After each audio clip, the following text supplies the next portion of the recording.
that burning in your mind for a little while, because we have on the line a caller from last week, Matt Slick from carm.org. You there, Matt? Hey, I'm here. How are you? How you doing? I'm Matt. We spoke by email, and Tracy Harris is with me as well. Hi, Tracy. I wanted to I don't know, get a couple things out of the way, kind of clearing up for last week, and some of this is directed to you, and some of it's directed to the people that watch the show. I don't know how familiar you are with the show.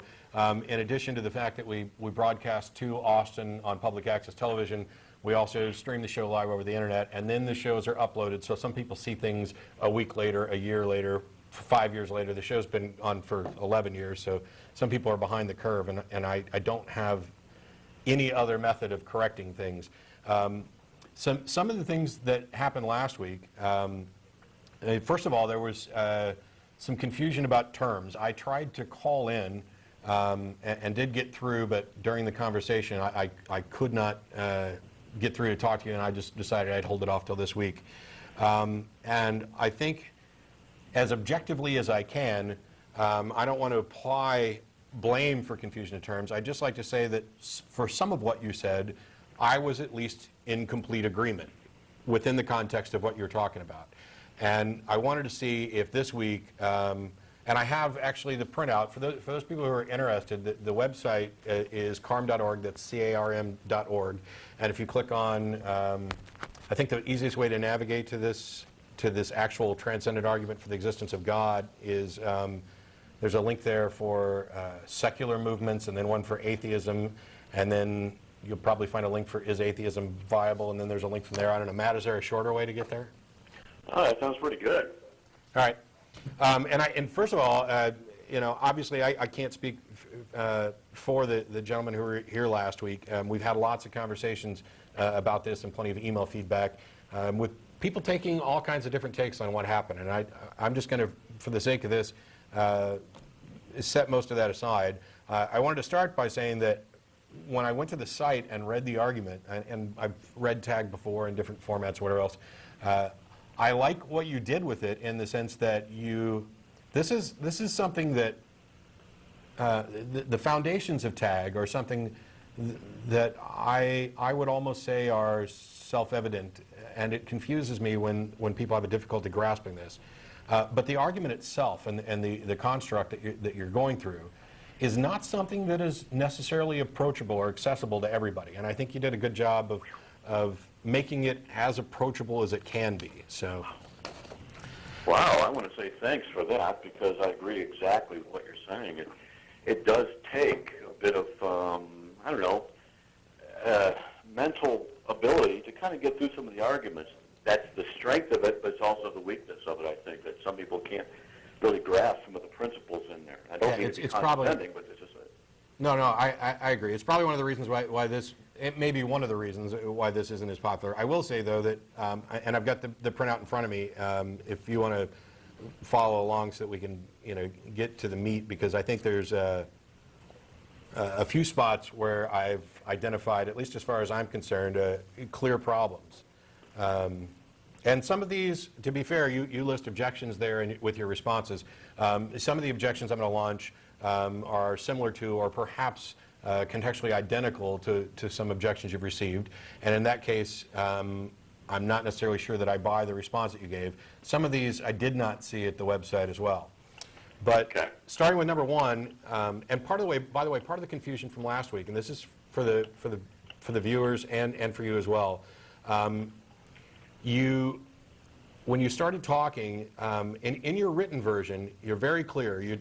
Logical absolutes, logical absolutes, logical absolutes, so that the person who's reading this knows that you're not talking about just logic, as in the model that we use, the application of these absolutes. You're talking about the absolutes themselves, and we're talking about classical logic as well, Aristotelian syllogistic logic. Although I'd argue that all the other versions are still dependent upon this. I mean, we're talking about something that's absolute in that sense. Matt, I'm surprised again. Well said. I told you I'm in agreement here. Here's the thing. So we're going to go ahead with number one. There's the law of identity, the law of non-contradiction, and the law of the middle. Okay, fine. I got no objection to those. Number 2, logical absolutes are truth statements, such as that which exists has attributes and nature. And yeah, I would not only agree with that, but I'd say that these absolutes only apply to statements that are truth statements. If there's something that is inherent, except in a meta sense, and I don't want to confuse everybody, but I'll get to that in a second. If there's a statement like, this statement is false, which is internally contradictory, these absolutes don't say that any statement you could make is necessarily true or false. These absolutes say that any statement you could make have the characteristics of whatever that statement is and not the characteristics of whatever that statement isn't. Did you follow? Let me jump in. I'm with you. The statement, this statement is false, does not fall into the category of excluded middle, but under the category of non-contradiction because it's a self-refuting statement. Yeah. I'm with you there too.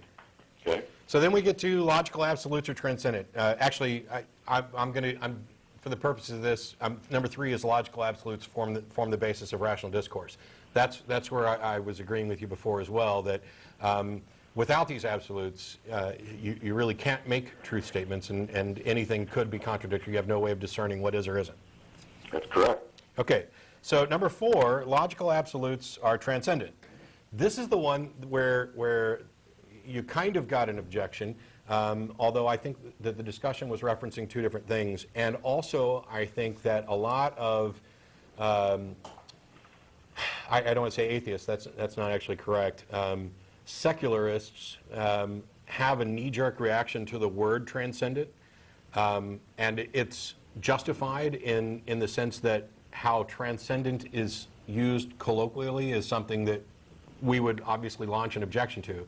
But that's not the usage you're talking about here. Really, your usage is, it might be better just to say non-contingent. It's not contingent upon space, time, matter, or thought. Yes. As far as logical absolutes not be contingent upon thought, the nature of logical absolutes is that there are conceptual. Thought is conceptual. Well, you're getting ahead of me. You're getting ahead of me. And actually, to be fair, I did move ahead, so go ahead. So I wouldn't necessarily agree with the last premise there in that they're not of thought or things like that, but they're not contingent upon physical existence. Yeah. And the reason we know that is because of the property material. You probably get into that. I'll let you read through it, the property function. But go ahead. So we've reached essentially the first part where I think there's a problem, and that is in number 4 on number 3. 4 sub 3, you say logical absolutes are not dependent on people. That is, they are not the product of human thinking. My response to that is, I agree, they are not the product of human thinking, and we're talking about the absolutes here. I would just extend that to say that there's no reason to think they're the product of any thinking. And the only reason I can see that you wouldn't simply put that there is because in a minute you're going to turn around and argue that they are a product of thinking. I'm not sure how to answer that. Because, if I can get this out, to say that the product of thinking, since they are conceptual by nature, it's like saying they have to exist if someone thinks them. But then is the thinking the process, bring the result of a logical absolute? Well, then you'd fall back under the category of them being formed by someone's thinking. That wouldn't work. I think that's partly why I'm objecting to, well, we're not quite to number 6 yet, but we are because we're meshing this together a little bit. We'll set aside this disagreement on number 4 for a minute just for clarity. 5 will just grant that they're not dependent on the material world, and move on to 6, where you're saying logical absolutes are conceptual by nature. And I'd argue that you're using the wrong word there. Just for the sake of clarity, that instead of conceptual, which implies this problem you were just talking about, that that it is some product of thought, that the correct word to use there is actually abstract. That logical absolutes are abstract by nature. We have defined abstraction, and abstraction requires mental processes. Yeah, it requires mental processes in the sense. Wow, there may not be a good word for this. Let me jump in a little bit and help you out, because I've wrestled with just that right where you're at. Well, there is a flaw. There is a flaw, a logical flaw in 6.1, and that's easy to demonstrate. Irrespective. Are you saying that logic is not okay? Because logic is a process of the mind, is what 6A says. Excuse me. And you're saying logic is not a process of the mind? No, this is the fallacy. This is the fallacy I'm talking about.